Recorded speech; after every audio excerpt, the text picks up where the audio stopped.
Que saudade de estar aqui. Pouquinha gente, a gente fica feliz que comece assim, aos poucos, devagar. E eu acho que vocês todos que estão aqui estão sabendo que a gente vai fazer isso todos os domingos. É um experimento, né? E hoje eu acho que está tudo bem, está tudo certo, cada um na sua posição. E seguindo aí as recomendações da espiritualidade, guardados por eles também, né? E, pessoal, eu tenho um recadinho. Eu sei que a gente está em pouca gente aqui, mas a gente vai começar as sacolinhas de Natal. Então, se alguém quiser pegar, eu coloquei lá na biblioteca. A gente tem 35 crianças esse ano, então tem pouca criança mesmo. Tem bebê, tem criança pequenininha. E é para entregar dia 6 de dezembro. Então a gente está começando bem antes, tá? Então se alguém tiver interesse, quiser ir lá na biblioteca, depois que acabar a palestra, pegar a sacolinha geralmente tem que dar uma roupinha, um brinquedo, um doce, um kit de higiene. Geralmente, mas bem listadinho, certinho. Coisas novas também. Então se alguém quiser, a gente vai dar para o Paulo de Tarso, não, acho que é o Paulo de Tarso, que é lá em Schmidt. Mas está tudo explicadinho, certinho, tá bom? E o MEI, tudo certinho lá na fichinha. Então, se alguém tiver interesse, quiser, ou souber de alguém que quiser também, a gente vai fazer essa campanha também nas redes sociais, não só aqui, para a gente conseguir todos esses nomes, tá bom? E assim, estão acontecendo muitos cursos virtuais. Então entrem na página do Facebook, entrem na página do Instagram, GEAL Rio Preto, que tem muitos cursos acontecendo. Tem o ESG, tem o Oficina de Sentimentos. Estão acontecendo a mocidade, a evangelização, tudo isso está acontecendo online, tá, gente? Então, a gente não está fisicamente aqui trabalhando, mas online a gente tem muita coisa acontecendo e muito curso. Quarta-feira continuaremos fazendo o evangelho, tá? Só as palestras que voltaram aqui para o domingo. Terminando a palestra, a gente vai ter um passe coletivo, tá bom? E aí depois quem trouxe a garrafinha, pega a garrafinha fluidificada. Quem não trouxe e quiser trazer na semana que vem, é só colocar a garrafinha ali, fluidificada, com a aguinha, que aí vai ser fluidificada, tá bom? Vamos fazer a nossa prece inicial? Então vamos fechar os olhos, respirar profundamente, sente o ar entrando no teu corpo, expandindo. Percebe agora o que está acontecendo no teu externo. Ouve esse silêncio. Abre os olhos internos, faz o escaneamento. Verifica o que está acontecendo com você internamente. Verifica se tem alguma coisa te preocupando, te machucando, te apertando. Verifica se tem alguma dor. Isso. E agora a gente vai imaginar que tem um rio. Um rio que corre ao nosso lado agora. Um rio luminoso. E nós vamos começar a entregar nesse rio tudo isso que a gente foi percebendo que dentro de nós não está fazendo sentido. Entregando todas as nossas raivas, rancores, medos, preocupações,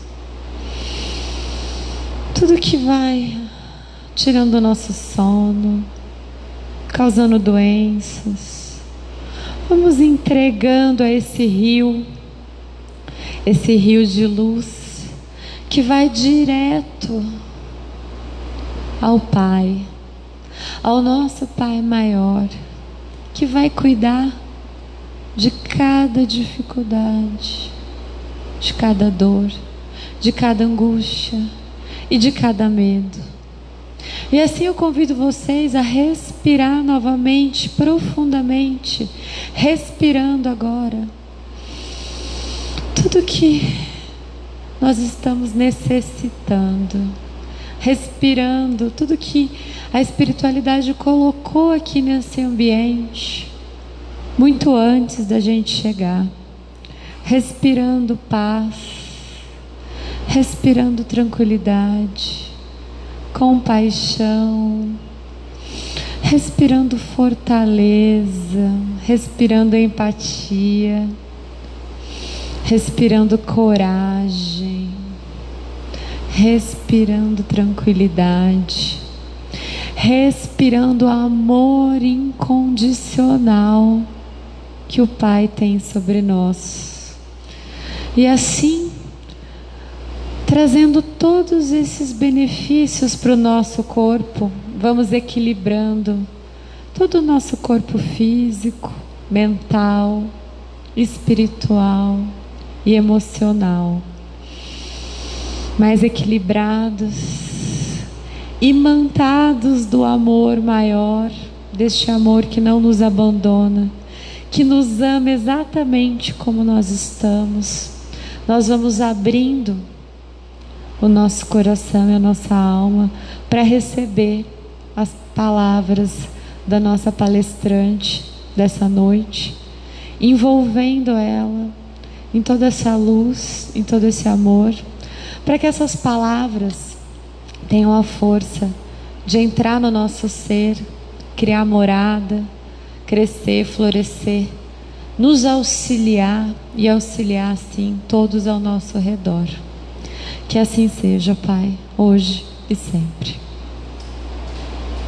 Nós vamos hoje ter a Lara. A Lara é responsável pela evangelização e aceitou o meu convite de estar aqui hoje dando essa palestra. Obrigada, Lara. Muito obrigada.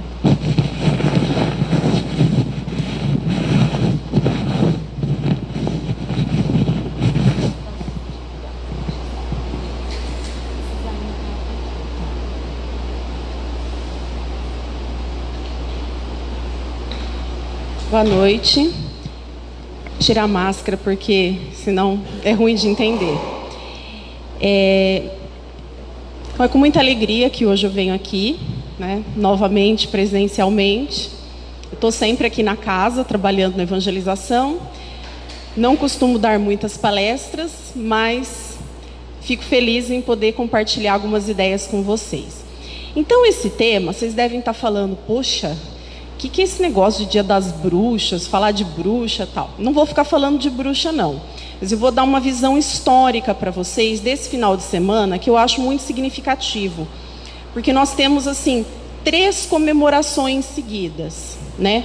3, vamos dizer assim, datas que são significativas, podem não ser tanto no Brasil, no sentido do Halloween, mas eu gostaria de explicar para vocês, por umas pesquisas que eu fiz, qual que é o sentido histórico, para que a gente não tenha assim um preconceito, sem ter um conhecimento. Eu acho que a gente tem que buscar o sentido das coisas. Até eu estava assistindo o Papo das 9, do André Trigueiro, e ontem e hoje fizeram perguntas para ele a respeito do Halloween.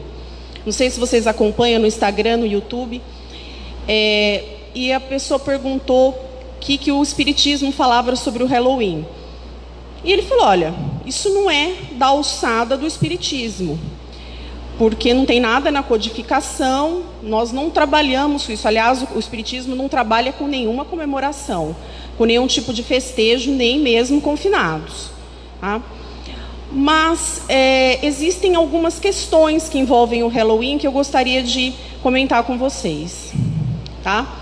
Então, dessas 3 datas, né, 31 de outubro, 1º de novembro e 2 de novembro. O 1º de outubro é comemorado, 31 de outubro, que foi ontem, tem esse festejo do Halloween ou Noite das Bruxas. Então, não é que é um dia de comemoração, é mais uma noite. O que é isso? Então, o que hoje nós conhecemos como a Noite das Bruxas ou Halloween era celebrada há mais de 3.000 anos pelos celtas, um povo guerreiro que vivia nas regiões da Irlanda, da Inglaterra, da Escócia e da França. O 31 de outubro é uma data associada aos mortos, às almas penadas, às bruxas e aos feitiços. No hemisfério norte, a celebração era um momento de culto em que esses antigos celtas pagãos sacrificavam gado e armazenavam provisões para sobreviverem ao frio inverno. Os celtas pensavam que aquela noite era um momento em que os mortos, convertidos em espíritos, voltavam ao mundo terreno. Mas que relação tem isso com se fantasiar e procurar doces? Porque aí nós vamos nessa questão americana, né? Será que o norte-americano? Então, o Halloween, ele não é norte-americano, tá? Ele foi adotado pela cultura norte-americana. Por quê? Porque a cultura norte-americana é uma cultura anglo-saxã. Mas então tem uma origem lá nos celtas, tá? Então, eles necessitavam espantar os maus espíritos, faziam grandes fogueiras, deixavam comida na entrada da sua casa para que os espíritos não ficassem bravos. Também usavam máscaras com figuras diabólicas para afugentá-los. Aí nós vamos lembrar de toda a simbologia que tem no Halloween. Por que tem, então, máscara? Por que as pessoas se fantasiam? Por que tem o negócio do tricks or treats, que é o doces ou travessuras? Então, tem a ver com essa coisa de deixar comida para os espíritos. Tem a ver com isso de se mascarar para afugentar os maus espíritos. Então, isso remonta à história, tá? Agora, virou uma espécie de brincadeira. Então, na cultura norte-americana, isso é uma brincadeira. As crianças saem à rua e fazem esse tipo de brincadeira. No Brasil, isso não é muito usual. Ontem até eu vi alguns jovens em lanchonetes. A gente vê muito em condomínios fechados que as crianças pedem. Por exemplo, no meu bairro, não houve absolutamente nada. Eu não moro em condomínio fechado, né? Mas as escolas de idiomas, se estivessem abertas, fariam festas. Tem alguma coisa de mal nisso? Eu, pessoalmente, não vejo, né? Eu acho que isso pode ser feito, uma escola de idiomas que queira fazer, não vejo mal nisso. Mas isso é uma opinião minha, eu só estou explicando para vocês o sentido disso que remonta à história, tá? A tradição irlandesa, então, chegou à América do Norte devido à quantidade de imigrantes que chegaram ao continente. Vocês sabem que os Estados Unidos foram colonizados por imigrantes, né, do Reino Unido. Obviamente, como diz respeito aos celtas, sua comemoração é mais dos países anglo-saxões. Entretanto, devido a esse status de língua universal do inglês e da proximidade dos Estados Unidos com outros países do continente americano, acaba sendo também celebrado em países de cultura latina, como aqui no Brasil, que, né, em alguns locais se celebra. A gente sabe de celebrações no Chile, em outros países da América Latina, né? Essa celebração, ela sofre certa resistência por seu caráter americanizador, antinacional. Tá? Então, eu vou parar um pouco aqui para... Então, tem essa coisa da subserviência cultural. Até o André Trigueiro também hoje comentou sobre isso. Que parece que a gente está fazendo uma aculturação. A gente está se apropriando de algo que não é da nossa cultura. E talvez fosse mais interessante que a gente celebrasse coisas da nossa tradição, como do folclore, a gente sabe, do Saci, do Curupira. Tem livros infantis, inclusive do Maurício de Souza, que falam sobre toda essa cultura. Eu acho que a gente tem que conhecer a nossa cultura, isso é verdade. Então, há pessoas que sentem essa questão do Halloween como uma subserviência cultural. A gente se apropriar de algo que não é da nossa cultura. Tá? Também, seguindo aqui, por se referir às tão anticristãs bruxas, essas mulheres camponesas que curavam corpos e almas e que foram convertidas em bodes expiatórios de todo o mal que assolava a Europa nos tempos da Inquisição. Parando aqui também, comentando com vocês. Então, o Halloween envolve essa questão das bruxas. Tá? Se fala muito de bruxa nessa época. E a gente tem que lembrar que as mulheres normais foram mortas muito, assim, milhares, na época da Idade Média. Por quê? uma mulher que tentasse curar alguém, uma mulher que desse risada mais alta, era considerada uma bruxa. A gente vê isso em filme e isso aconteceu. Isso não é mentirinha de filme. Tá? Então a gente tem que pensar nessa questão também da caça às bruxas. Né? Lembrar disso. E torcer para que isso não ocorra, porque a gente sabe que ainda ocorre uma certa caça às bruxas. Né? Naquela época, as mulheres, em geral, muitas eram tidas como bruxa. Qualquer mulher que pensasse diferente, qualquer mulher que fizesse alguma coisa, às vezes uma marca no corpo, já era considerada bruxa e elas iam para a fogueira. Então, eu acho que a gente tem que lembrar isso da história. Tá? Se alguém quiser ler alguma coisa a respeito desse, não especificamente do tema das bruxas, mas quiser saber um pouco sobre a questão do feminino, do sagrado feminino, existe um livro muito bonito que chama Mulheres que Correm com Lobos, de uma escritora, de uma psicóloga americana, da Clarice Píncolas, que é muito bom, muito interessante para a gente pensar nessa questão do feminino. Porque é tão bom rir, né? Imagina uma mulher que não podia rir. Inclusive, nesse livro, ela fala assim que é tão legal aquelas reuniões de mulheres em que as mulheres riem. E dos homens também, entre eles.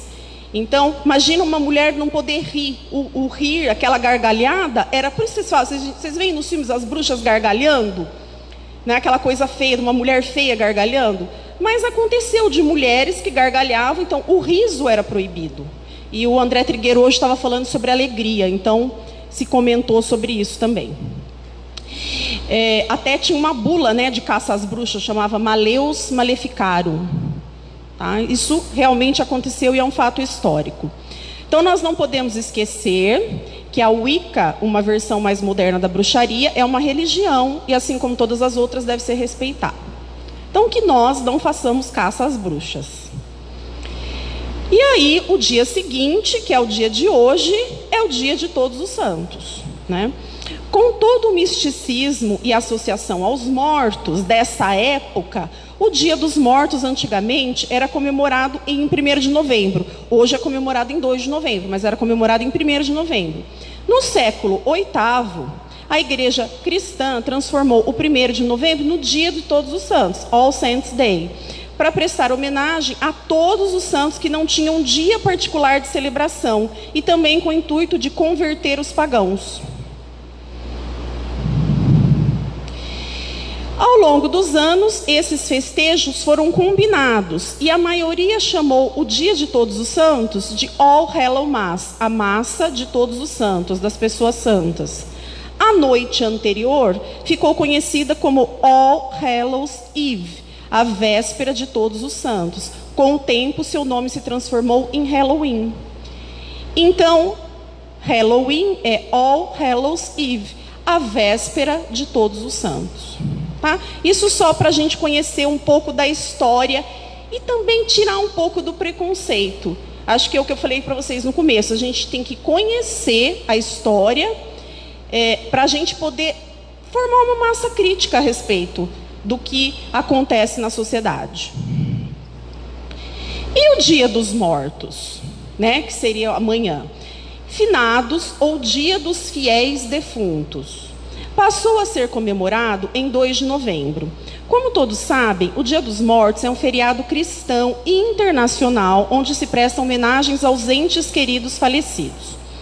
O país que mais celebrações faz nesse dia é o México, com seu Dia de Muertos, ou Dia de los Fieles Defuntos. Anterior à chegada dos espanhóis, trata-se de uma festa considerada símbolo nacional, com suas caveiras de açúcar, pão de morto, que é um tipo de hóstia, né? Flores, doces, retratos dos falecidos, etc. Tá? Então, só umas figurinhas aí para vocês virem. É muito conhecido, né? O Dia dos Mortos no México é dia de festa. Só para que vocês conheçam outras tradições, porque o nosso Dia dos Mortos, ele é muito pesado, ele é muito triste, né? E talvez não devesse ser assim. E é por isso que depois eu vou entrar na visão cristã a respeito dos mortos. Que não são mortos, né? Porque nós não acreditamos na morte. Quem quiser saber um pouco sobre a tradição mexicana, poderia assistir Viva a Vida é uma Festa, que é uma animação muito interessante. Eu queria falar para vocês algo sobre o Viva. Eu assisti e eu achei assim muito interessante que lá, para que os mortos pudessem voltar nesse dia e ficar com os parentes por aquele período, eles precisavam ser lembrados. Então, para eles serem lembrados, tinha que ter foto na oferenda, algum retrato. Agora, vocês imaginam aquele morto, né, aquele falecido, que não tem a foto. Então, ele não pode voltar no Dia dos Mortos. É muito legal, assistam essa animação se vocês puderem. O que acontece? Eu fiquei pensando na importância dos entes queridos pensarem nos familiares que já desencarnaram. Então, não é que você precisa fazer uma oferenda e você precisa colocar uma foto, mas você precisa lembrar com carinho, eles precisam ser lembrados. Inclusive, a gente, como espírita, sabe que a gente precisa, enquanto encarnados, fazer preces para os que desencarnam, porque eles recebem a nossa vibração, e é muito importante isso, nos momentos depois do desencarne. Então, nesse filme, é interessante porque tem essa relação. Eu, pelo menos, faço essa relação. E eu lembro do André Luiz no Nosso Lar, né? Vocês já devem ter assistido o filme, que o André Luiz não recebeu quase preces. Ele recebeu, claro, da mãezinha dele, já desencarnada, mas de encarnado, somente uma paciente dele que fez prece quando soube que ele tinha falecido. Né? Da história, que é aquela senhora que ele tratou porque a secretária colocou praticamente ela no consultório, que ela não tinha dinheiro para pagar e tal, e ele continuou tratando, e essa senhora foi quem orou por ele quando ele desencarnou. Então, quando lá ele teve a oportunidade no plano superior de saber disso, é bem comovente. Aquela que ele nem deu bola, que tratou assim por tratar, ela foi a única encarnada que realmente orou por ele. Então, a gente tem que orar, né, de uma forma positiva, sem apego, para os nossos entes queridos. Tá? Bom, agora eu queria ler essa frase para vocês. A passagem da vida à morte é um momento emblemático que causou admiração, temor e incerteza ao ser humano ao longo da história. Por muitos anos, em diversas culturas, foram geradas crenças em torno da morte que conseguiram desenvolver toda uma série de ritos e tradições, seja para venerá-la, honrá-la, espantá-la, inclusive para zombar dela. O México é um país rico em cultura e tradições. Um dos principais aspectos que formam sua identidade como nação é a concepção que se tem sobre a vida, a morte e todas as tradições e crenças que giram em torno delas. Estou aqui falando da realidade mexicana. Então, gente, o Dia de Finados, ele cria assim uma psicosfera de saudades, melancolia e luto. Para o espírita, o Dia de Finados é como qualquer outro dia, mas para os não espíritas é um dia de prestar homenagens aos que desencarnaram e com isso demonstrar às suas almas seus sentimentos. Durante o Dia de Finados, nossos cemitérios são preenchidos com viventes que buscam nas sepulturas conversar, homenagear, lembrar ou até mesmo lamentar a desencarnação de entes queridos.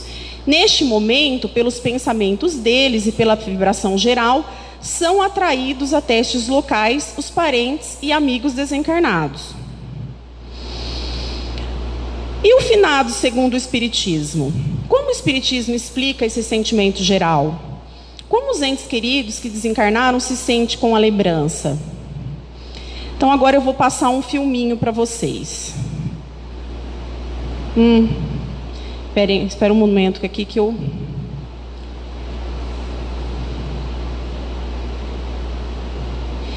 Deixa eu ver como é que faz para entrar aqui o... Eu não estou conseguindo achar o... Tem alguém para me ajudar? Arthur?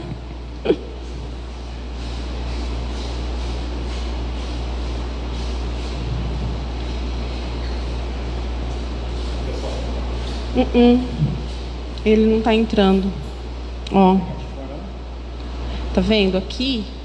Aí você clicar em cima, talvez... Ah, não, aqui embaixo. Vamos ver aqui, será? Não. Por que ele não está mostrando, né?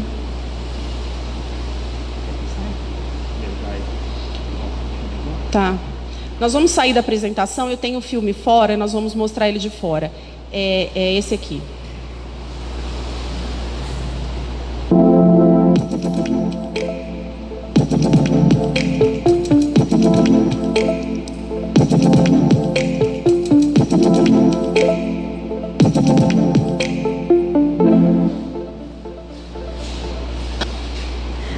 Como foi lidar com o luto? Luto? É. A desencarnação do esposo. Eu nunca lidei com luto. Aliás, isso é uma opinião pessoal, é um pensamento meu.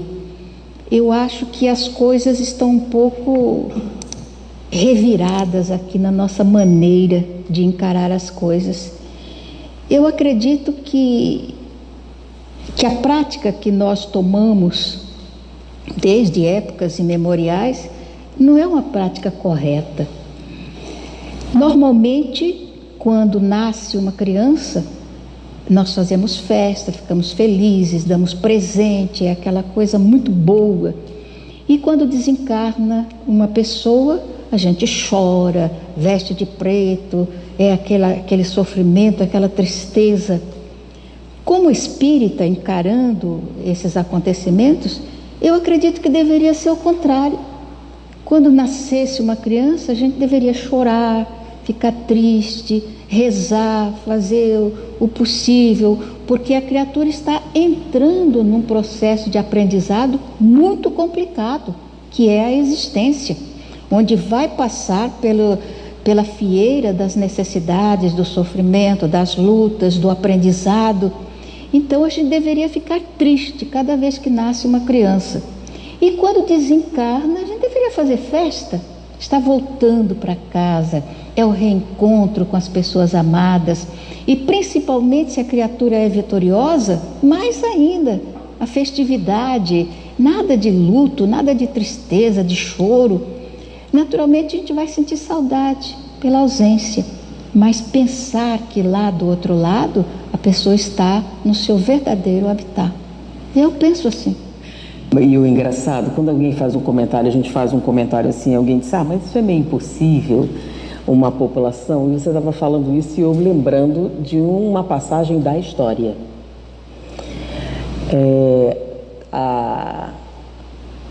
Quando Júlio César estava atacando os gauleses e ele quase perdeu a batalha, e que deu origem à primeira perseguição religiosa da história. Os gauleses tinham uma prática que apavorou os romanos. Eles estavam na batalha e eles eram um número muito menor, os exércitos romanos bem organizados, bem montados, muito mais poderosos, e os gauleses começaram a ganhar. Vocês devem ter aquela história do Asterix Obelix e os romanos, né? Então, o grande problema dos romanos eram os gauleses morrendo. Eles começavam a morrer e aí quando um caía, logo estaremos juntos, amigo. E deu um oi para todo mundo lá.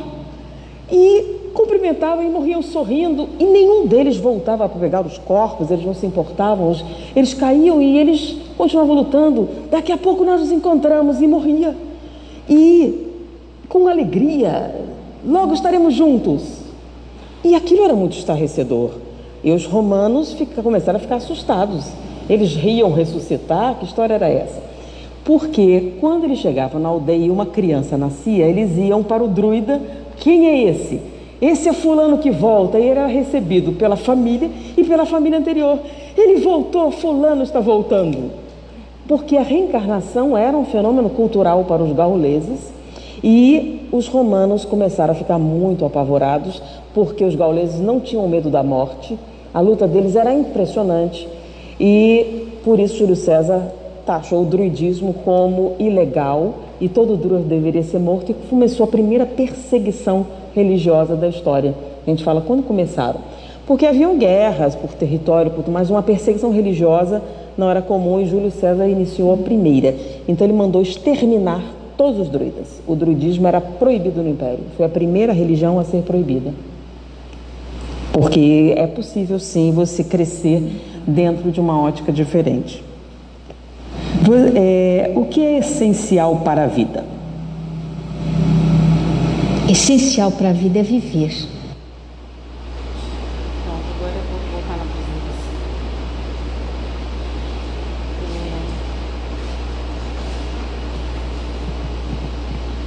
Então, pessoal, o que eu quis trazer com isso aqui? É uma visão, né, da Nete, da mãe dela. Depois pode colocar isso. Então, o que acontece? Não acho que a gente tenha que ficar triste quando nasce uma criança. No final das contas, a gente precisa reencarnar. Tá? O fato de estar num corpo físico é necessário para a nossa evolução. Mas qual é o ponto dela? Qual é a ideia dela? É que é mais difícil reencarnar. Você está num plano como espírito liberto desse corpo que nos aprisiona, e você tem que vir para um corpo. Então essa é a ideia. Se fosse para pensar bem, o desencarne seria uma alegria e o reencarne seria mais triste. É o que ela está falando. Então é uma visão. E o que a Nete conta dos druidas, né? Da plena consciência deles que o desencarne é natural e que os espíritos afins vão se encontrar no plano superior. Então, assim, trazendo para vocês uma outra visão, né? Da gente não ficar tanto com essa ideia, com essa tristeza tão arraigada que nós temos nessa nossa cultura e que não faz bem nem para nós encarnados e nem para os desencarnados. Por isso que eu quis trazer assim. Mas a gente tem que sempre tirar o lado bom. Tem gente que vai falar, nossa, mas vamos ficar triste quando nasce uma criança? Tá? Foi o que eu expliquei para vocês. É para a gente ter uma outra visão. Não que nós precisamos ficar tristes, mas também não precisamos ficar tão tristes assim e tão desesperados com o desencarne. Tá? Bom, agora eu vou seguindo aqui até onde é a continuação. Aí vamos para o Livro dos Espíritos. Então, o que o Livro dos Espíritos fala para a gente a respeito dessa questão do finados? O dia da comemoração dos mortos tem para os espíritos algo de mais solene? Preparam-se para ir visitar aqueles que vão orar sobre seus despojos? Então, qual é a resposta? Então, a questão 321. Os espíritos atendem ao chamado do pensamento, nesse dia como nos outros. Então, essa aproximação facilita as pessoas a um pensamento reflexivo acerca da vida e da morte, além de renovar-lhes as esperanças e, ao mesmo tempo, transmitir vibrações de amor e carinho aos falecidos que se encontram em pleno gozo das faculdades espirituais e que se alegram ao receber tamanho carinho. Tem uma letra A aqui nessa questão. Para eles, um dia de encontro junto de suas sepulturas. Nesse dia, eles lá estão em maior número, porque há mais pessoas que os chamam. Porém, cada um deles só comparece ali pelos seus amigos e não pela multidão dos indiferentes. Então, gente, não é que é porque é finados que os espíritos vão estar ali porque é finados. Eles vão estar dependendo dos encarnados que os chamam e dependendo também da sua condição. Porque pode ser que eles não tenham permissão, não tenham condições de vir, né, a esse encontro. Então, para nós espíritas, qualquer dia é dia de nos comunicarmos com os entes falecidos, pois cremos na imortalidade da alma e nas ligações fluídicas. Através do pensamento, sabemos que podemos nos comunicar com as pessoas desencarnadas através de uma ligação de sentimentos e vibrações.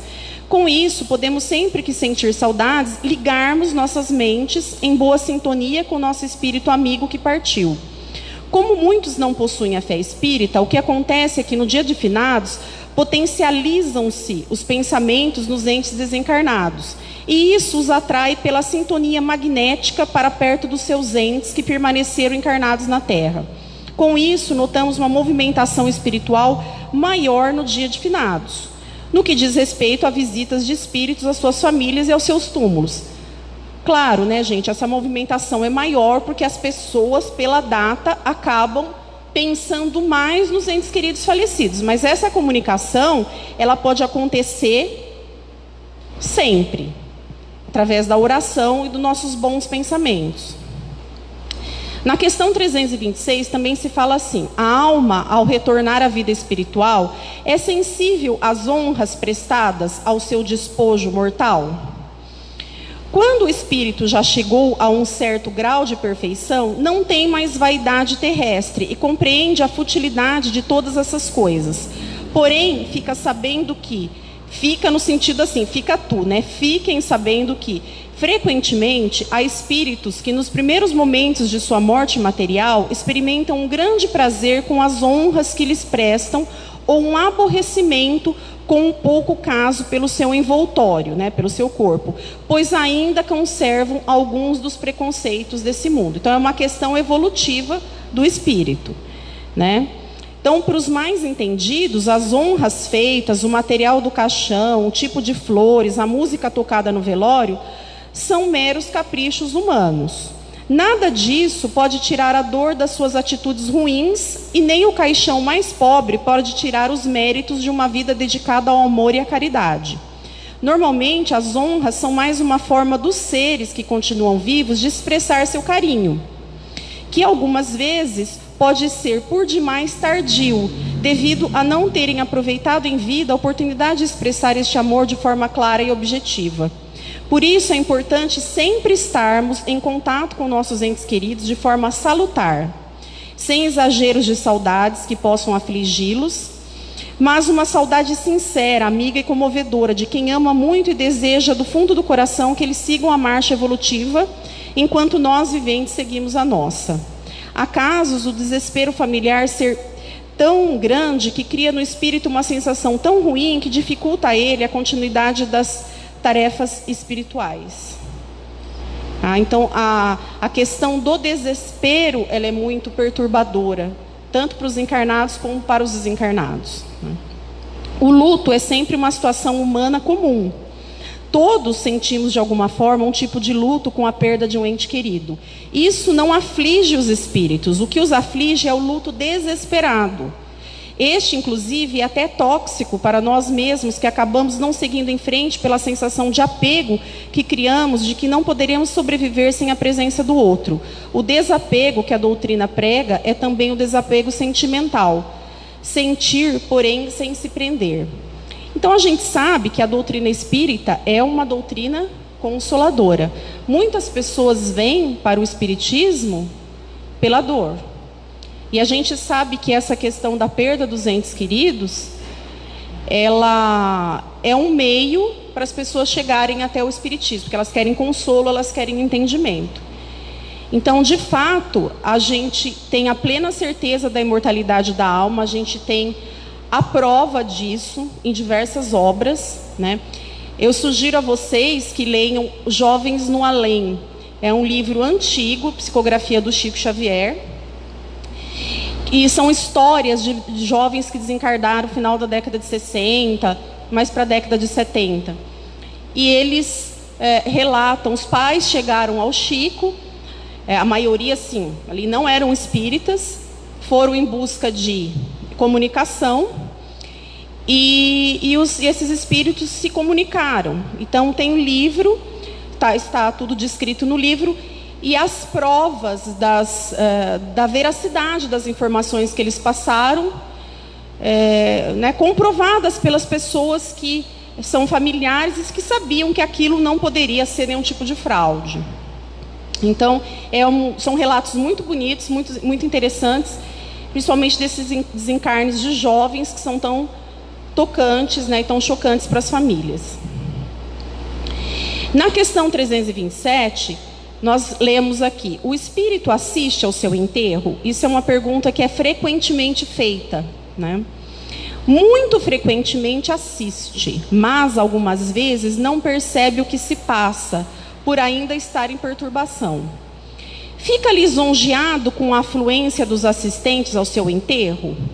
Mais ou menos, conforme o sentimento que os conduz. Então, aqui eu gostaria de fazer um comentário.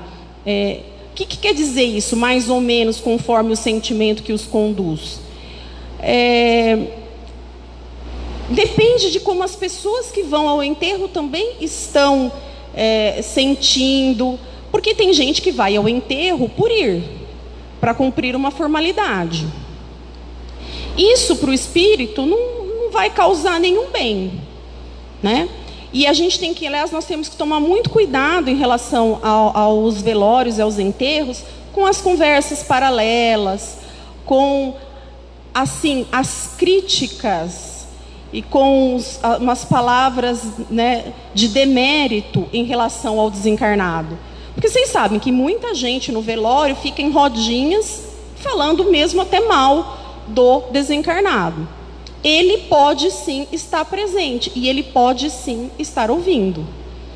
Então, a gente, se formos ao velório, ao enterro, que vamos com um sentimento genuíno de prestar uma ajuda aos familiares, de orar, estar naquele local e pensando, fazendo vibrações positivas para o desencarnado. Não ir lá como um ato social e ficar batendo papo paralelo sobre assuntos que não tem nada a ver, ou fazendo comentários, né, desonrosos sobre a situação do desencarnado, tá? Sobre a vida dele, sobre como foi a vida. Então a gente tem que ter essa consciência que o desencarnado, ele pode, né, dependendo do nível evolutivo dele, dependendo das circunstâncias do desencarne, ele pode sim estar presente. Pode sim ter consciência do que está acontecendo ali. Tá? E uma última questão. Como as dores inconsoláveis dos sobreviventes afetam os espíritos a que se dirigem? O espírito é sensível à lembrança e aos lamentos daqueles que amou. Mas uma dor incessante e irracional o afeta penosamente, porque ele vê nessa dor excessiva uma falta de fé no futuro e de confiança em Deus, e por conseguinte, um obstáculo ao progresso e talvez ao reencontro. Aqui é importante, que eu estava falando já antes sobre o desespero, né? Esse lamento, esse desespero muito forte, essa dor excessiva, ela causa muito incômodo no espírito desencarnado. Isso nesse livro Jovens no Além, vocês vão ver muito claramente. Teve um pai de um desses jovens desencarnados, ele ia constantemente ao túmulo, devia ser tipo aquele mausoléu que tem como entrar. Ele ficava enfiado e dormia lá. Né? Aquele tal desespero que ele não queria desapegar do filho, como se o corpo físico fosse alguma coisa. E a gente sabe que o corpo físico, como a gente lê aqui no Livro dos Espíritos, ele é um despojo, né? Ele nos serve, tem gente que chama de jumentinho, André Trigueiro fala muito de jumentinho. Ele serve para a gente nessa encarnação. Quando a gente desencarna, o que vai acontecer com ele? Vai, com o tempo, desaparecer, não é? Então, gente, ficar perto do corpo não é nem muito bom, e o espírito também não gosta, porque ele não quer estar ali perto dos despojos deles. Tá? Então, isso é muito comovente, a gente lê, claro, o pai, a gente sabe que é uma dor infinita, né? A dessa sensação de perda de um ente querido. Mas se a gente lembrar do que estava dizendo a mãe da Anete, vamos inverter a situação. É a volta à pátria espiritual. E a gente tem que ir desenvolvendo esse desapego, porque não é pior para o espírito. É pior para nós que ficamos no sentido de que a gente vai sentir saudade e que a gente quer que as pessoas estejam próximas da gente. Mas se a gente virar essa ideia, pensar por um outro prisma, isso é necessário para a evolução. Então, quem desencarna é porque já cumpriu a sua missão aqui, e com certeza, tenham plena certeza, que o reencontro vai acontecer. Porque a gente só convive com espíritos afins aqui. Então, a gente vai ter esse reencontro depois no outro plano. A separação, ela é temporária. Tenham certeza que isso sirva de consolo para aqueles que precisam desse consolo. Então, assim, uma palavra que eu gosto muito e que eu queria deixar aqui para vocês: resignação. podemos afirmar que existe uma palavra-chave na sustentação da serenidade e do equilíbrio diante da partida de um ente querido: a submissão. O que é uma submissão? É uma aceitação, é uma resignação. E ela consiste na disposição de aceitar o inevitável, considerando que acima dos desejos humanos prevalece a soberana sabedoria e vontade de Deus, que sempre oferecerão aos envolvidos, seja para quem fica e até mesmo para quem vai, as experiências de que mais necessitam para prosseguirem com seus projetos evolutivos. A morte não existe. Sendo assim, no que consiste a contribuição da doutrina espírita? No ensino categórico de que não há morte, essencialmente, haja vista ela não levar a criatura ao nada existencial. A morte não elimina a vida, e sim dilata. Então vamos pensar, a morte expande a vida, né? Ao abandonarmos o corpo físico, continuamos com a mesma vida, porém de maneira ainda mais intensa e dinâmica, só que em outras dimensões. A vida no plano espiritual, ela é muito intensa, ela é muito dinâmica. Eu não gosto muito daquela frase assim: ai, fulano descansou. Do corpo físico, tá? Mas o plano espiritual é um plano de intenso trabalho.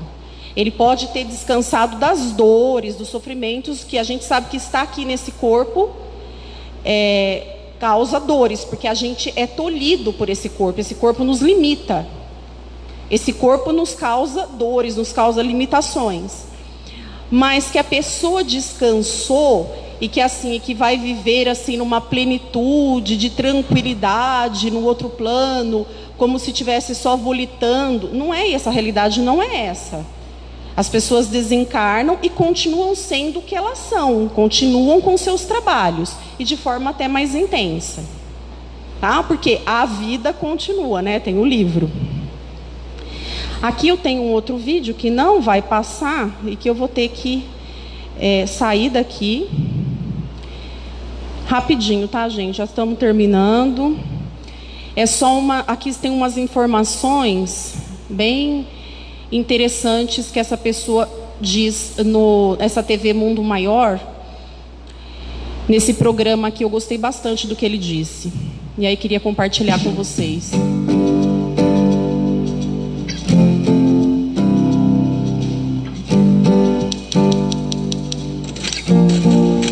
Olá, amigos da TV Mundo Maior. A doutrina espírita é consoladora. Tá dando para ouvir bem? Ensina a continuidade da vida após a separação terrena. Mas mesmo sabendo que a vida continua, muitas vezes é difícil amenizar a saudade. Então, como lidar com a perda de um ente querido? André, como amenizar a saudade diante da perda de um ente querido? A certeza de que nunca é um adeus, apenas tão somente é um até logo, até breve. A consciência também, que precisamos ter o tempo inteiro, de que estamos sempre num estágio passageiro. Nós sequer somos o nome que temos. Eu estou André, você está Ellen, o companheiro, a companheira que nos assiste, está com o nome que ostenta nessa encarnação. Mas, em verdade, nós somos um espírito milenar, uma estada longa e infinita, em verdade eterna, né? Até atingirmos a plenitude e depois nos tornando co-criadores. Ao custo destes milênios, nós teremos muitos pais, teremos muitos filhos, teremos muitos amores, teremos muitos amigos, alguns inimigos que posteriormente serão irmãos de caminhada, mas em verdade nós somos espíritos eternos. As pessoas que estão conosco têm o direito de seguir a sua caminhada e deixarmos de ser egoístas, né? Porque muitas vezes nós nos esquecemos que a morte não é o fim, mas sim é um meio, é um momento de transformação. Bezerra de Menezes chamava o corpo de tirano do espírito. Como é que nós vamos querer reter conosco aqueles que se livraram de um tirano? Ou seja, no tempo correto, na certeza de que é sempre um até logo. A vontade de ver o ente que desencarnou e a saudade atrai esse espírito? Pode levar a uma obsessão, por exemplo? A saudade em si não é negativa. É natural que nós sintamos falta daqueles que nos são caros, né? É natural que sintamos falta dos nossos pais, dos nossos amores, dos nossos filhos, de amigos queridos. O que não pode é nós nos desarmonizarmos com essa saudade, porque nós estamos em um universo em que estamos intimamente ligados. Nós pensamos em alguém, naturalmente essa pessoa sente o nosso pensamento, estando encarnado ou desencarnado. Algo muito comum de que se aconteça é que nós pensamos em alguém, toca o telefone e é essa pessoa ligando para nós. Na verdade, não há uma coincidência. Quando essa pessoa pensou na gente, por estarmos ligados fluidicamente, eu já captei esse pensamento, pensei nessa pessoa, e aí vem a ligação, atestando que nós já estávamos ligados. No plano espiritual, isso é muito mais forte. Então, quando nós formos nos lembrar dos nossos entes queridos, mesmo que eles tenham partido num processo traumático, dolorido, vamos tentar nos lembrar dos momentos de luz, de amor, de paz que estivemos ao lado dessas criaturas, na certeza de que é sempre um até logo e confiantes de que tudo tem uma razão de ser. E o que dizer para as pessoas que procuram centros espíritas em busca de mensagens das pessoas que partiram? O espiritismo, por trabalhar a questão da mediunidade, estudar, trabalhar, vivenciar a questão da mediunidade, ofertou essa possibilidade de comunicação entre os dois planos. Nosso querido e amado Francisco Cândido Xavier, o apóstolo da mediunidade, se nós podemos dividir a sua estadia aqui conosco em duas, né? O processo de psicografia dos livros, uma primeira parte do seu apostolado, e a segunda parte do seu apostolado foi o consolo às mãezinhas, especialmente, que haviam perdido os seus filhos. Existem várias casas que prestam gratuitamente esse tipo de serviço, mas, em verdade, nós sequer precisamos desta ação, porque nós estamos ligados pelo coração, pela mente. Quando nós nos desdobramos durante a noite, ou seja, quando nós dormimos, especialmente se estivermos em paz, nós vamos rever os nossos entes queridos, sempre de acordo com o planejamento, né? Ou seja, é preciso que ele possa e que nós também possamos. E aí nós nos revemos, matamos as saudades e depois os nossos entes queridos seguem o seu estudo, o seu trabalho, porque na espiritualidade eles são muito ativos e nós aqui. Mas o mais importante é ter a certeza de que a vida prossegue e que após o túmulo todos nós temos uma adorável surpresa, a imortalidade da alma. Muito obrigada, André. Nós é que agradecemos. Se você tem algum assunto que gostaria que fosse comentado pelo André aqui no boletim.